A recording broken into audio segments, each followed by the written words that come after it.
onírọ́ àwọn onírọ́ méjì tó wà lórí social media yìí nítorí pé ẹ fẹ́ gbowó torí pé ẹ fẹ́ gbowó kẹ̀dẹ̀ máa pa irọ́ there are so many ways if you want to create content kì í ṣe pé àwa máa mú àwọn fans anyway àwọn tó ń tẹ̀lé irú yín náà àwọn tó jẹ́ wípé ọlọ́pọlọ yíyòrò ni wọ́n àkọ́kọ́ òní tí yínka TNT yínka mo expect pé wàá gbọ́n ju bó ṣe sọ̀rọ̀ yẹn bó ṣe ń ṣe lọ tí many of the actress àti actors ni wọ́n máa ń wà ní orí social media tó máa sọ pé wọ́n máa rí wọn ò ní sọ̀rọ̀ but for you to come out láti bá sọ wípé for you to come out kó máa sẹ́ pé ìwà àti obesere ẹ fẹ́ ra kọ́kọ́ bọ́ta kò sí àwọn kan tó rí ẹ ẹ fẹ́ kú nítorí pé mo fẹ́ fún obesere ó dẹ̀ wá bọ́ síta ó dẹ̀ wá ń push narrative yẹn ń push jáde kẹ́ wá lọ wo ẹ lọ sórí YouTube kẹ́ rí bí mo ṣe introduce you in fact you fall my hand yakata ó fall hand mi ò mọ̀ pé bó ṣe máa ń sọ pé o gbọ́n bó ṣe máa ń sọ pé o ṣe tó pé o lè bá wọn play irú game yẹn kó bá sọ pé o fẹ́ obesere wà tó obesere jọ act film o ní láti sọ̀rọ̀ wàá jẹ́ káwọn èèyàn kó máa speculate pé kìnnìkan tí fíìmù yẹn bá dẹ̀ jáde ibi tó ti act yẹn àwọn èèyàn á dẹ̀ wá rí pé now o act film ni ó dẹ̀ àwọn gullible fans àwọn fans tó jẹ́ pé orí wọn pé wọ́n wà gullible wọn náà mọ̀ wọ́n náà pa àwọn fans because of monetization wàá dákẹ́ several times náà ti gbé Lizzy Anjorin tó sọ pé ní báyìí ló ń fẹ́ tó yẹ pé inú fíìmù ni wọ́n dẹ̀ ti jọ ṣe wọ́n máa ń dákẹ́ wàá dákẹ́ wàá jẹ́ káwọn èèyàn kó máa speculate wọ́n á máa speculate lọ ó ní sọ̀rọ̀ pẹ̀ tó bá ń ṣe show tí wọ́n bá tiẹ̀ ń sọ pé a máa rí wà tó bẹ́sẹ̀rẹ̀ tẹjọ́ ń ṣe gbá tẹjọ́ ń ṣàwò ó ní sọ̀rọ̀ tí fíìmù yẹn bá wá jáde wàá push narrative yẹn ẹ lọ bá mi wo fíìmù yìí o ẹ lọ ṣe o but tó wá bọ́ síta nìyẹn ìwà àtẹ̀bẹ́sẹ̀rẹ̀ o ó ní sọ kìnnìkan ó mú àwọn fans ó mú wọn ní mugun ó ṣòpé mugun fúnra rẹ̀ nìwọ fúnra rẹ̀ because tó bá feed on vulnerability of àwọn èèyàn kódà you are a mental health nurse for crying out loud how can you do that to your fans misleading genuine people tó believe nínú ẹ tó dẹ̀ jẹ́ pé nǹkan tó ń sọ̀rọ̀ ọ̀rọ̀ kú àtòbò ló ń sọ Yínká tó ń sọ̀rọ̀ kú àtòbò tó dẹ̀ ń sọ̀rọ̀ tó pé wọ́n gan wà lára wọn tó wà advocate pé obìnrin lè fẹ́ ọkùnrin lè fẹ́ ọmọ ìyàwó mẹ́fà kò burú rárá you know that àwọn èèyàn wọ̀nyí they believe in you and you fold their hands kì í ṣe bọ́ ṣe ń ṣe nìyẹn you are a really paranoid person ìwọ gan ló wà paranoid tó ní double personality ìwọ gangan ló wà ó dẹ̀ wá ń push ẹ̀ ń paint ẹ̀ and exactly òun náà ni Dorcas olórí burúkú ọmọ òṣì ọmọ rádaràda ọmọ táráyé ò fẹ́ rí ọmọ táráyé ń bínú sí ọmọ tí ìṣerere ẹ̀ ò lè ṣojú anybody tó bí ọmọ tí ìyá ẹ̀ Adébísí oníwárápá tí ò lè jèrè ẹ̀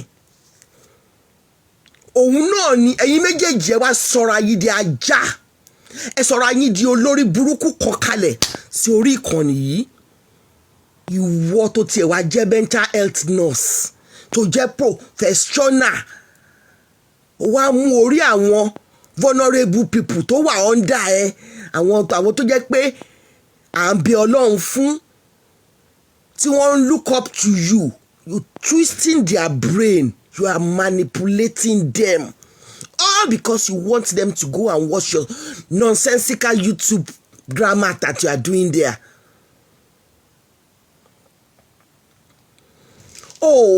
ṣe yẹ dáadáa wọn sọ fún ẹ kíkú gbọ́rọ̀ èèyàn ò ń gbọ́ advice ẹnikẹ́ni tó bá kọ́ ẹ níyẹ ó kọ́ ẹ ní rubbish, and you are pulling down your brand yourself. Oh, tiẹ̀ ní brand tẹ́lẹ̀. You are pulling down your brand. Oh, ní. You don't have it. Because wàá máa gadu sí àwọn nǹkan tí ò kàn ẹ́. O àṣẹ o máa ń tàgẹ̀rẹ̀ ara ẹ̀ máwọn èèyàn kò lè for you kò lè mi mọ̀ bó ṣe máa sọ ní Yorùbá. You are tagging yourself with people because you want to use people. You've used me enough on this social media.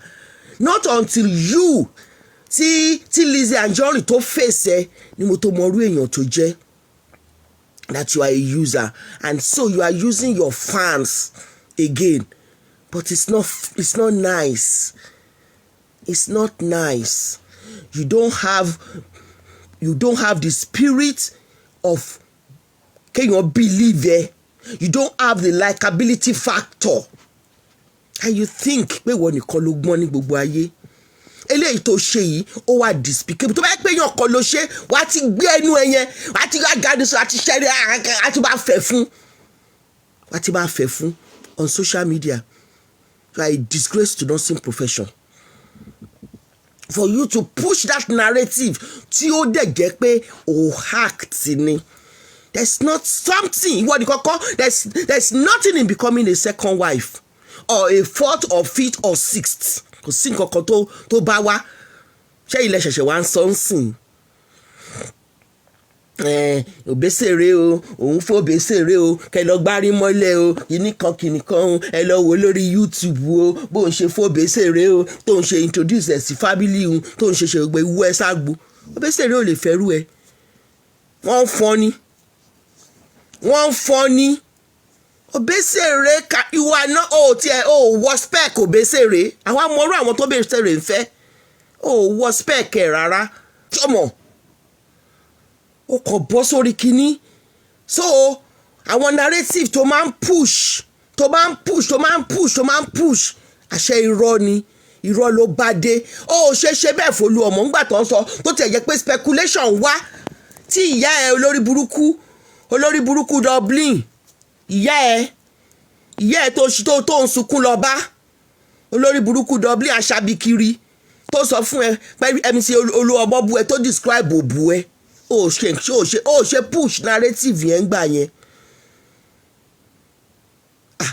Wàá kọ̀ dákẹ́, wàá jẹ́ káwọn èèyàn kọ́ máa speculate. Ṣé Yinka fẹ́ Obesere lóòótọ́ ni? Ṣé Yinka fẹ́ kíní kan lóòótọ́ ni? Wàá dákẹ́, wàá máa ṣe another topic lọ, wàá gbójú kúrò bẹ́ẹ̀, wàá ṣe bẹ́ẹ̀ ni pé o rí. And you came out and start pushing nonsense narrative. Obesere ẹ lọ gbárí mọ́lẹ̀ tó ń bá fún Obesere, ẹ lọ ṣe kíní mọ́lẹ̀ tó ń bá gbó Obesere. O wá rí àwọn tó ń tẹ̀lé ẹ, orí wọn gẹ́gẹ́ bí ọlọ́pọlọ áyán. Àwọn tó ń tẹ̀lé ẹ náà ni you will see. Wàá rí pé bọ́ ṣe máa bẹ́ẹ̀ wo fíìmù yẹn náà nìyẹn.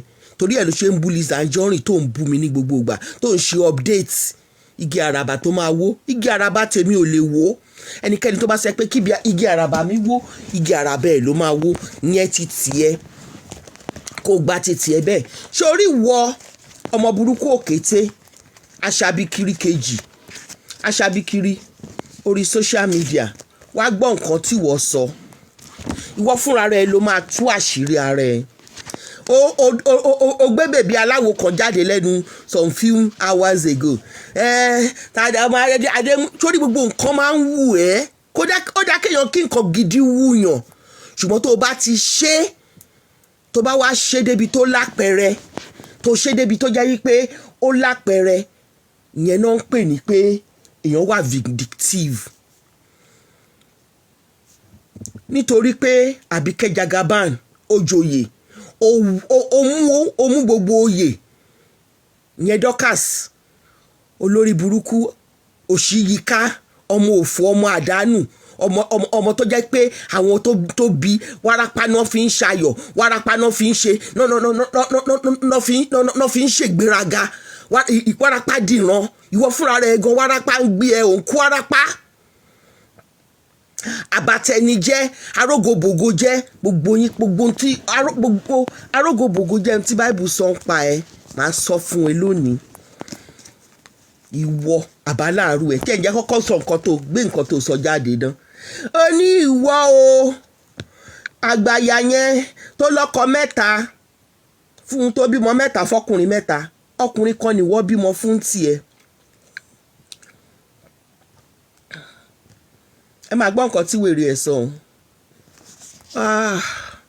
ṣé spíkà mi wà ń bí o ò ń bọ̀ jẹ́ ń gbé spíkà mi wá ẹ máa gbọ́ lórí burúkú ọmọ akúwárápá ìyá akúwárápá olóbò pàṣí wọ̀bọ̀wọ̀bọ̀ ọmọ òfò ọmọ àdánù olóyún rọ́bà tóun náà ṣe kọ́ńtẹ́ẹ̀tì ló ṣe àwọn tó rò pé haters ni àwọn ló bẹ push narrative ẹ tó rí ẹ pẹ̀lú kú ẹ tó ṣe dọ̀dọ̀dọ̀dọ̀ tó ṣe jọ̀bọ̀jọ̀bọ̀ ikùn ẹ ti tóbi síbẹ̀ tẹ́sílẹ̀ tán ní àbò lóyún ni bí wọn náà ṣe ronú nìyẹn tó ní wàá dẹ̀ fake àwọn people yìí wàá fake wọn ṣèbá burú ẹ kúkú lóyún kí wọn náà fake wọn pé olóyún ni bí wọ́n àti yinka TNT bẹ ṣe ń push rubbish narrative káàkiri ẹ máa gbọ́ nǹkan tọ́mọ òfò yìí sọ ọmọ àdánù.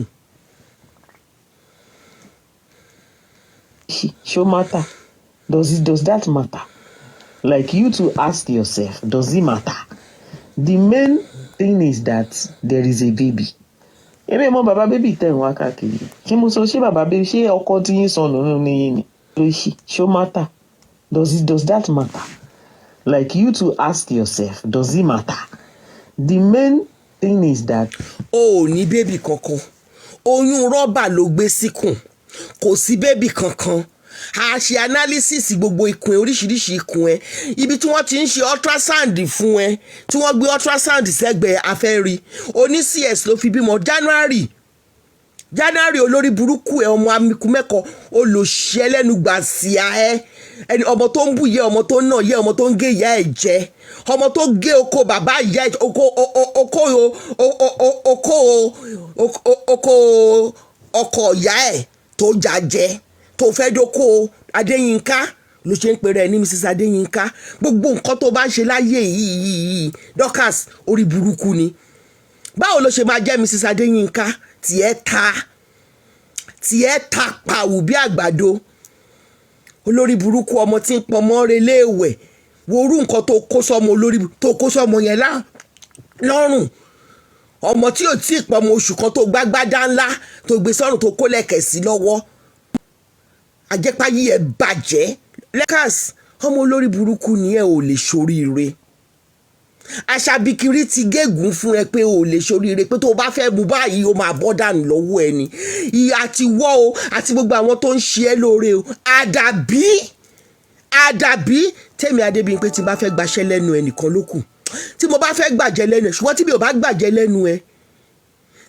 gbàjẹ́ lẹ́nu ẹ èmi ṣẹ̀ṣẹ̀ jí ní tèmi ni ẹnu kàsì lèmi fi ń bẹ́ẹ̀ sọ̀rọ̀ yìí o máa ṣubú dànù o ò ní rí bá ti ṣe òní rọ́nà gbégbá àti wọ́ àti ìyá ẹ máa tọwọ́ bọjú báyìí ẹ ní rómi ń bẹ̀ àdàbí tí n bá débi iṣẹ́ ẹ nìkan ló kù ṣùgbọ́n tí mi ò bá débi iṣẹ́ ẹ wàá fà tẹ́tẹ́ dì í àgbọ́.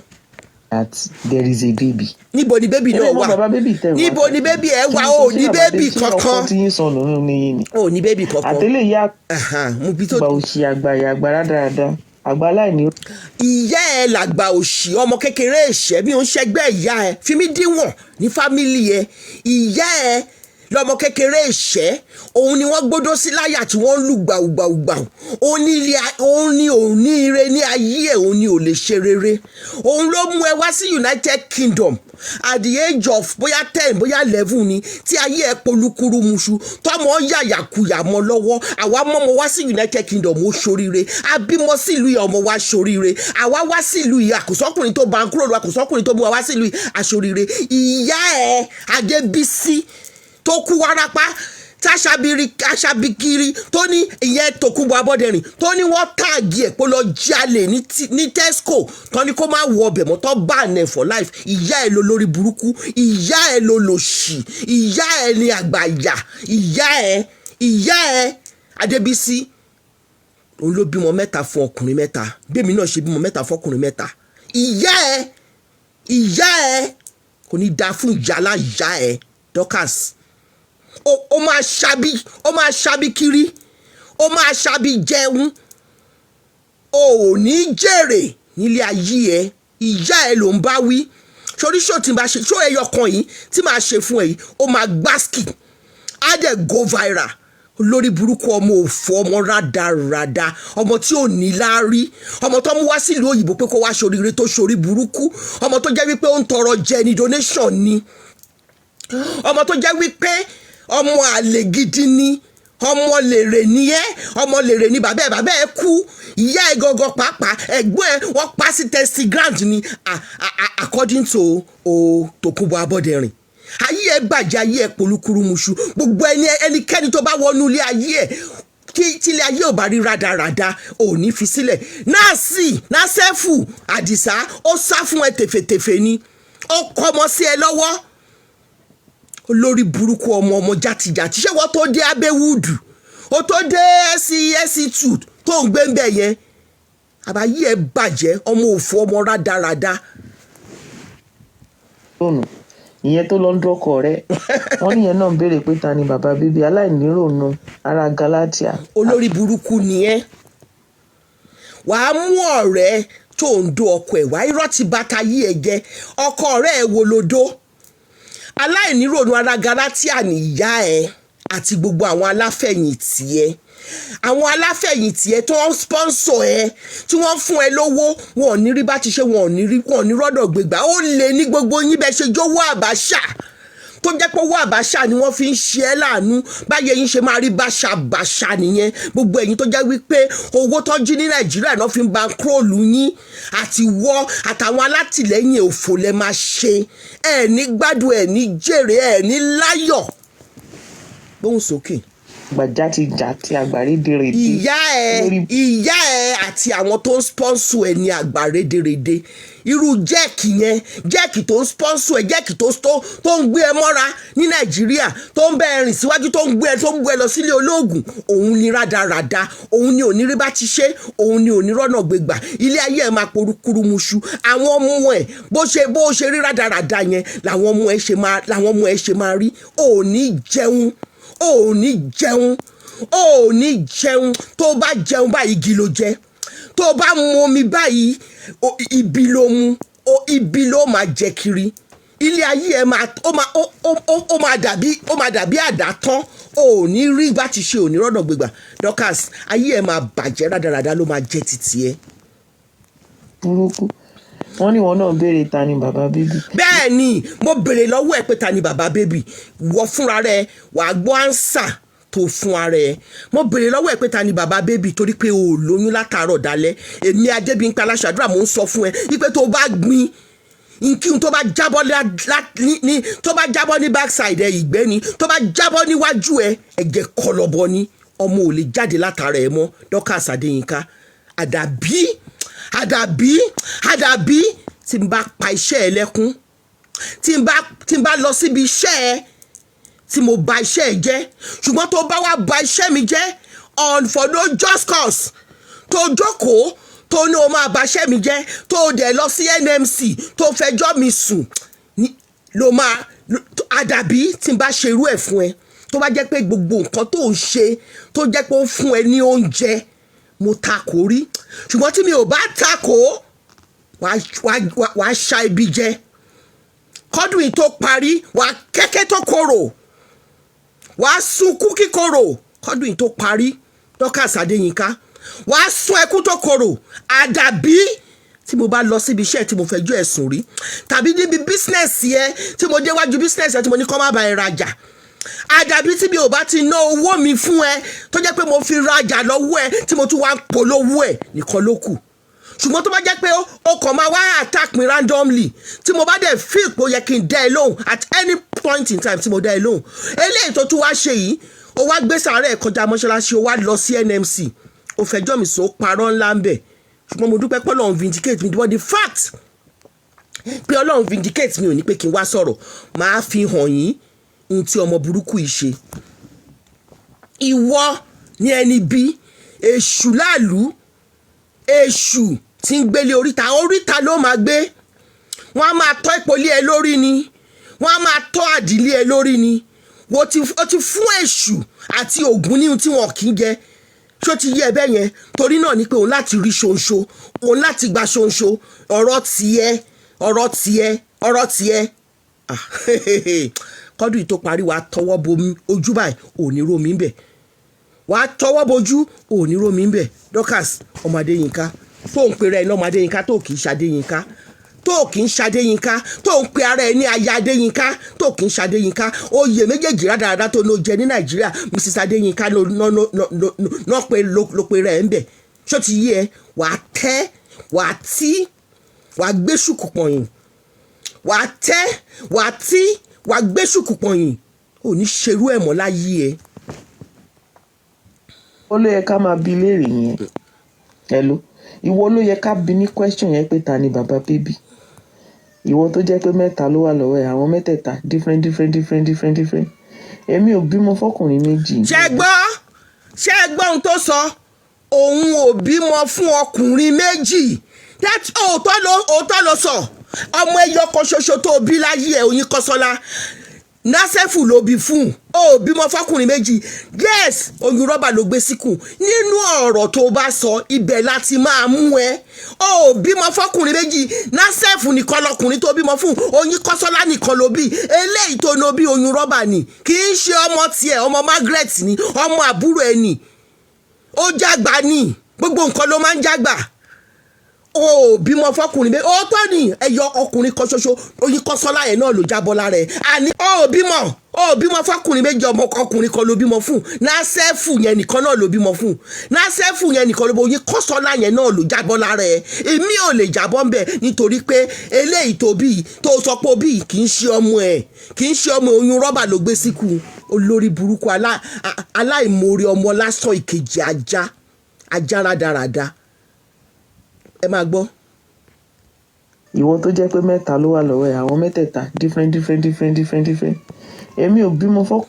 Àwọn mẹ́tẹ̀ẹ̀ta tó wà lọ́dọ̀ mi different fathers ni wọ́n. Àfi bo èmi náà mo wá sọ lórí ìkànnì mi ìpúrọ́ mi ò ṣe skit, mi ò fàwọn ọmọ tèmi ṣe skit, mi fàwọn ọmọ mi ṣe content fáwọn viewers mi fàwọn ọmọ mi ṣe content fáwọn followers mi fàwọn ọmọ mi ṣe content fáwọn fans mi bíi tiwọ àti ìyá ẹ olórí burúkú akúwárapà.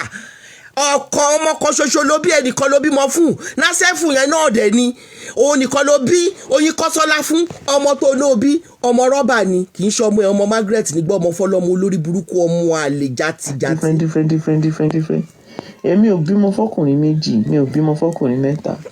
Nígbà tẹ́ tó ní ọmọ. Ó bímọ fọkùnrin méjì, ó bímọ fọkùnrin mẹ́ta. Òótọ́ ni nítorí pé Oyinkanṣọ́lá nìkan ló bí. Oyinkanṣọ́lá nìkan ló bí, ó bímọ fọkùnrin méjì, ó bímọ fọkùnrin mẹ́ta. Oyinkanṣọ́lá nìkan ló bí, ìwọ fúnra rẹ̀ wombless olóyún rọ́bà ó bímọ. Ibo ló ti rọ́mọ tó fẹ́ bí? Àwa tọ́mọ pọ̀ lára wa báyà lè bí káàkiri. Kì í ṣàrùn, kì í ṣe nǹkan burúkú, kì í ṣe nǹkan tá a lè fi yan gan. Ọkùnrin mẹ́ta la bímọ fún, àwọn ọmọ wa dẹ̀ ṣoríire. Wọ́n ń bímọ à ń gbé wọn sókè, wọ́n ń bímọ à ń yọ̀. Lórí burúkú ọmọ òṣì ọmọ òfò rádaràdà. Ọmọ kan ló bí, ọlọ́mọ kan ṣoṣo ni ẹ̀. Ṣoṣo ẹyọ kan yẹn náà ló ní Násẹ́fù ló bí fún Násẹ́fù ti bímọ kiri. Násẹ́fù ti bímọ kiri, bẹ́ẹ̀ náà ṣe bímọ kiri. Ìyá ẹ̀ náà bímọ kiri. Olórí burúkú ìyá ẹ̀. Ṣé bàbá kan náà ló bí wa àti Margaret ọmọ òfò? Amúnibú ni ẹran ìbíyẹ fọ́ lójú ọ̀tún, ó fọ́ lójú òsì, ó ń pe àwọn èèyàn yìí pé òun lọ bá fọ́jú. Àbó òrí bó ṣe rí. Olórí burúkú ọmọ òṣì rádaràda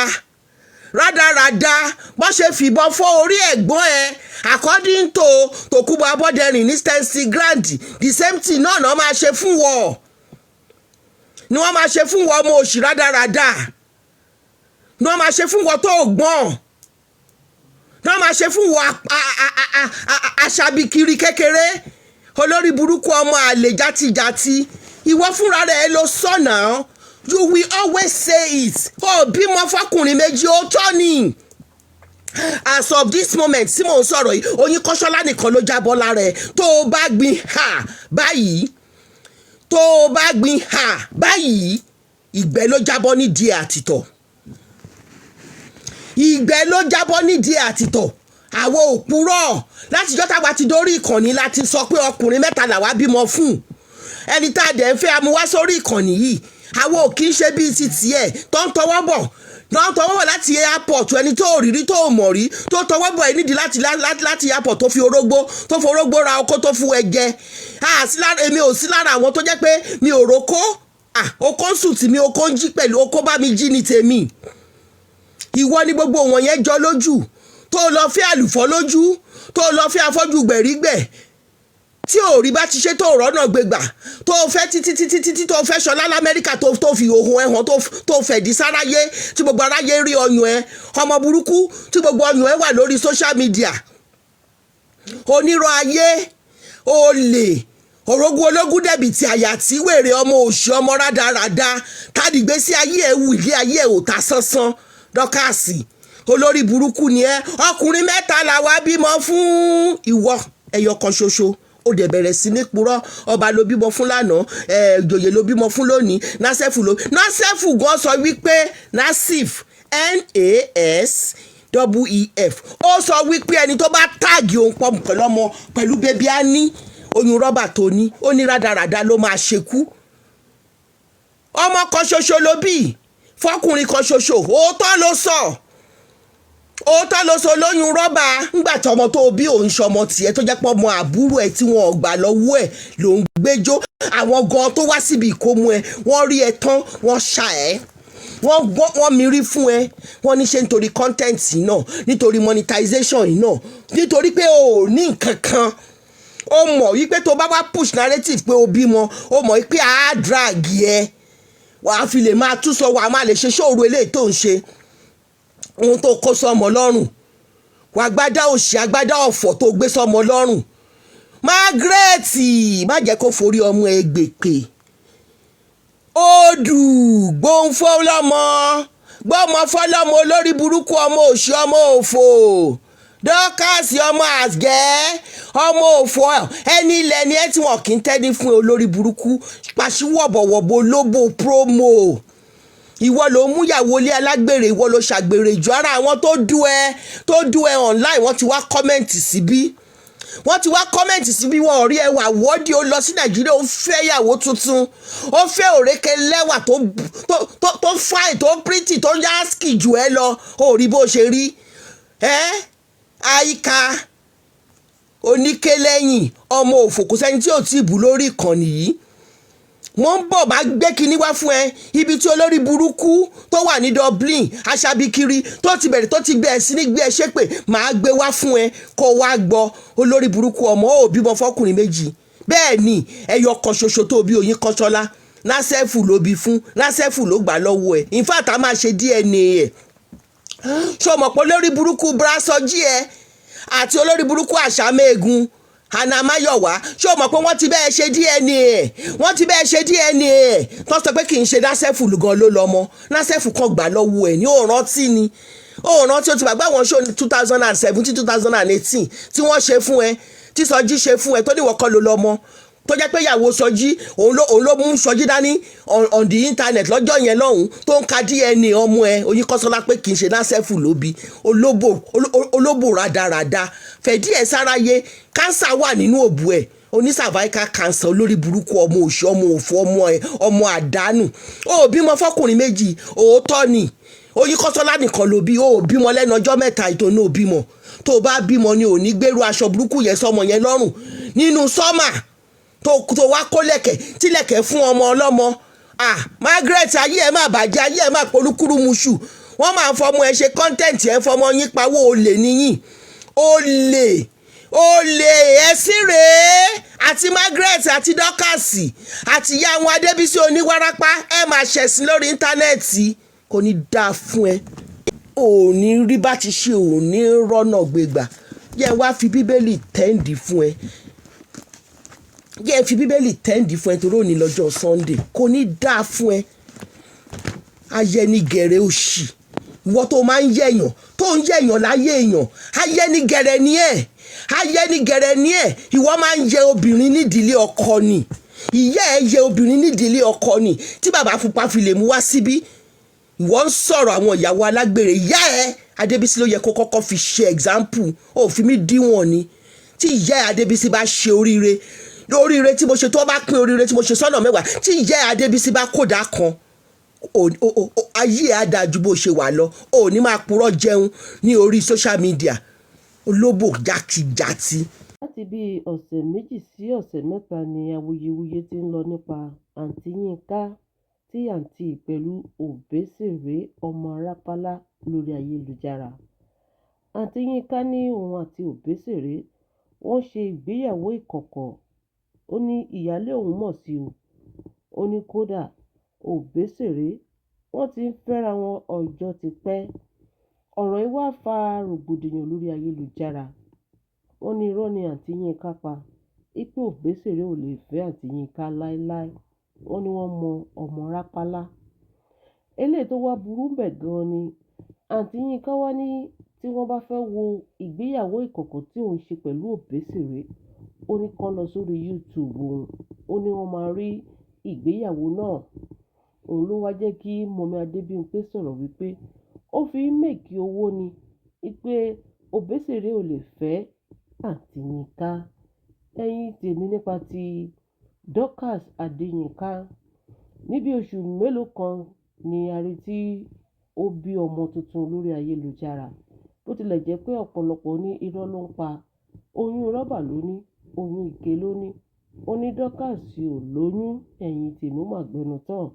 Ọ̀rọ̀ lẹ ti gbọ́ láti ẹnu mọ̀mí Adébímpé. Ó lágbára. Fún gbogbo ẹ̀yin tí ẹ ò tíì follow wa àbí ẹ ò tíì subscribe, ẹ jẹ́ bá mi gbọ́wọ́ lé subscribe button kó lè máa ta yín lólobó ìgbàkúgbà tí a bá wá sórí afẹ́fẹ́. Ojú tẹ́ fi wo fídíò yìí ò ní fọ́, bẹ́ẹ̀ ni títí ẹ fi gbọ́ ò ní di. Ó dàbọ̀.